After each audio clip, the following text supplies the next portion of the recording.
இப்ப நம்ம காலையில இருந்து நின்னுக்கிறாங்க என்னங்க அப்படின்னு சொல்லிட்டு நம்ம பேசுறோம் மெட்ராஸ் காலையில இருந்து நின்று இருக்கிற என்னது வந்தது வந்ததும் தெரியல போனதும் தெரியல சீக்கிரம் முடிச்சு விட என்ன. So, நீங்களும் கொங்கு தமிழ் தான் பேசியிருக்கீங்க. ஆமா ஃபர்ஸ்ட் அது எனக்கு வரல, ரொம்ப கஷ்டப்பட்டேன். பட் ஆனா இந்த டீம் வந்து என்ன பயங்கரமா அதுக்கு ட்ரெயின் பண்ணாங்க, எப்படி பேசணும் அண்ட் எப்படி வந்து வார்த்தைகள் வந்து அங்க அந்த ப்ரொனன்சியேஷன் வந்து அவ்வளவு சொன்னா மட்டும் தான் கொங்கு தமிழா இருக்கும்.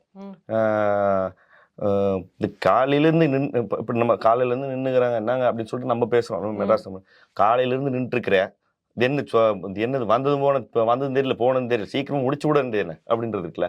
இது வாவ் இல்ல அவங்க கோயம்புத்தூர்ல கேட்டா ஓ இதான் கொங்கு தமிழான்னு கேட்பாங்க. நம்ம அந்த அத மாதிரி கொண்டு வரதுக்கே ரொம்ப கஷ்டப்படுறது.